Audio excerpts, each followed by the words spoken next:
Here's my new aquaponics setup. You can see down here in the bottom right, you have a sump tank, which has a pump in the bottom, which pumps the water up into this media bed, which has clay pellets in it, where eventually the water fills up. You can see the water filling up now. And what it will do, it will fill up to a point where it gets to the level of this little drain pipe here. This is a bell siphon, which creates suction that keeps the water flowing all the way out of this media bed. So the plants will go in here, but the reason you do that is because you don't want your plants to be constantly in water. Certain plants is fine, certain lettuces and stuff like that, you can do that, but if you want other vegetables, flowering vegetables, anything like that, you would want them to have the roots to be dry on occasion. I mean, they like it wet, but you don't want it always wet. So eventually this will fill up, and once it gets the pressure, creates the pressure, it will pump down through this pipe into this tank here, which will hold the fish.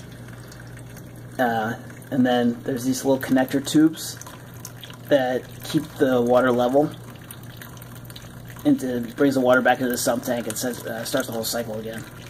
So it's about a 15-minute cycle for the whole process to fill up this media bed and then drop it back down and then start the cycle again. Hopefully the thing will go off soon.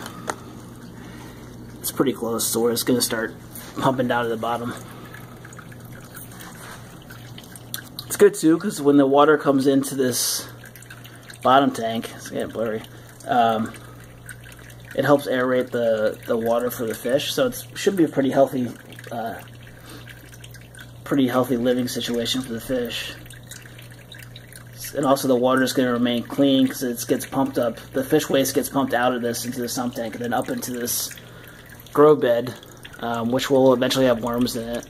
The worms will compost the fish waste and create healthy bacteria for the plants. The plants will also clean the water and send the water back down to the fish tank, so the fish will have healthy, clean water, and the plants will have the benefit of the fish waste nutrients. So it's a pretty simple system that is completely sustainable, and you can grow fish however fish you want to grow fish, so you can eat. I'm going to put in goldfish or koi or something in there.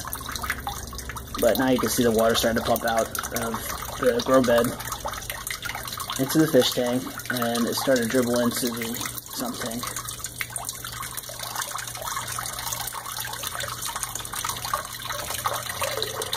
And that's my system.